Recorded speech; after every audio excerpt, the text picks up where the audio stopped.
Hey everybody, Dustin Troyan here. I'm at Supercar Sunday. It's about 6:45 in the morning. The first car to come in today was Gary Wales, living automotive legend. Built this at home in his garage. And I always say, to know Gary's to love Gary. How'd you get that orange hat, first of all? How'd you get that? One of my best friends gave that to me, and I cherish it. I only wear it on Sundays. Well, must be well deserved. And I don't know. So if you're watching this video, what you have to understand is I know just about everybody in the car world, and there's nobody like this man right here. So Gary is so innovative. He follows his passion, his dreams, and he's done it his entire life. And this is just one of his creations. What do we have here, Gary? It's a very early Rio, and it was a truck, and a friend of mine had this thing on his property out in the desert, and it had been there for 50 years. Sitting outside. Pardon me? Yeah, sitting outside. Wow. But in the desert. And oh, the chassis and everything, he brought it over. And he brings it over in a trailer, and he says, Wales, he says, I want you to buy this thing. And I said, I don't want that pile of crap. I mean, it was really bad. It was just the body was all rusted and the whole thing. And he said, yeah, no, he said, I'm throwing in 4 brand new tires for you. Wheel. These tires. These tires. And I says, wait a minute. That's more than the do you want for the truck? He said, you got it. He says, I want you to make something really interesting out of it. And I said, well, okay, I'll see what I can do. So anyhow, in the first day, we ripped off what was the rusty old sheet body of it, because it was a Rio Speedwagon, and it's very long wheelbase, as you can see. And so I eventually added an extra axle in between it, but it was so awful. But the chassis was just dirty.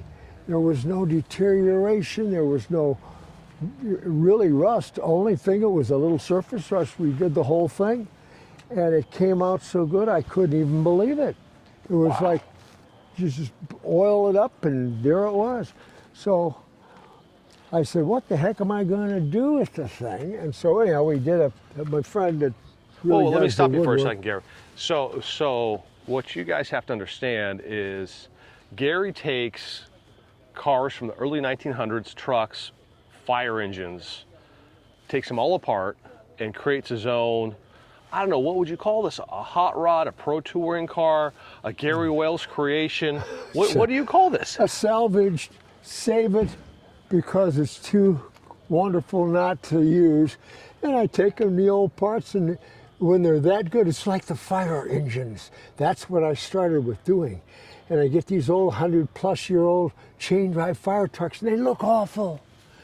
But people don't realize that 100 years ago, that $12,000, $11,000 giant truck cost the equal of $500,000. And they never have more than 15,000 miles on them because they were maintained by the firemen and blah, blah, blah. Well, so I throw the body away, and now I've got a perfect running chassis. So we add disc brakes to the front, because I had no brakes on the front.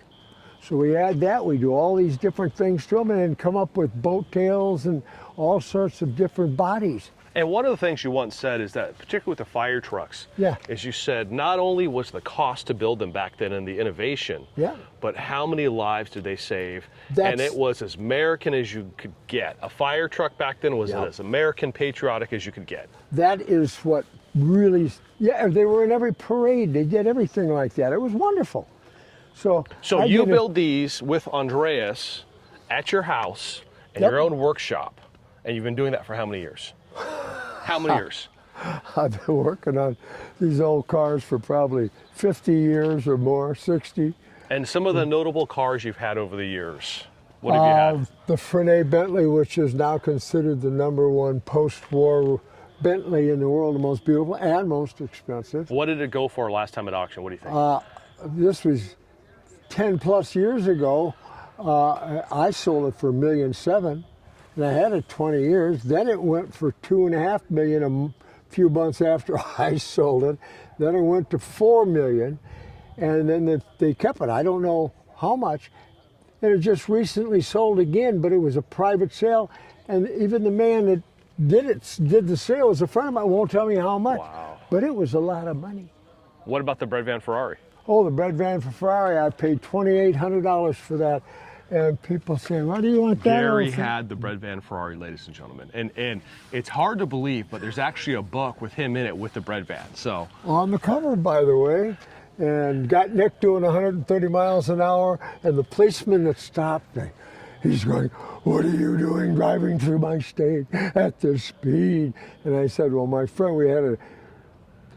friend's Ferrari got the windshield broken out, and I had to put him in here with me, and he was 260 pounds. Great big guy.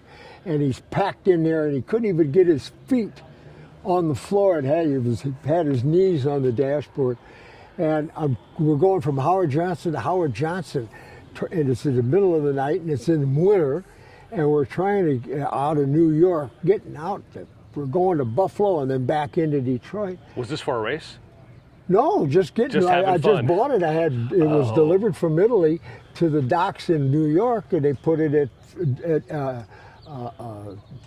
Chionetti's, the Ferrari dealers there. They put it on with his stuff, and anyhow, we're bringing it home, and it was absolutely amazing. So the cop, he's screaming at me and everything, and I said, my friend's dying, and he says, yeah, and he takes his flashlight and he goes and he shines it into the head, into the windshield. And my friend Mike is in there like this. And he says, my God, the man is turning blue. He said, you get out of my state. Don't you ever come back. Keep it under 100 when you're going over viaducts and bridges. He said, don't you ever come back. And so we took off. I said, oh my God, I got Nick doing 130. So he he couldn't handle it. So he let me go. Anyhow, we went down to several different Howard Johnson's. We get into this one, and there's two big snow trucks parked up there. There's those two dips. So what did that car sell for at auction last? Oh my God. 40? Was it 40? 40 million, but that was a long, long time ago. That car will bring $100 million now. And you were racing around it and doing 130. So nobody wanted it, but you have to realize that was before they had vintage racing. Second they started vintage racing, the cars' prices went. So let me ask you a question. If you could give any word of advice to any young person out there, life advice, what's the best advice you could give them? Do what you love and love what you do. And don't let anybody dissuade you from your goal. So I've done videos on Gary. We'll do another one next week at the house. But you have to understand is that he has so many stories. And when you first meet him, you think, this can't be true. There's no way. And then he pulls out a book with him on the cover, and then another book, and then pictures. And it's so unbelievable, the life that Gary has led.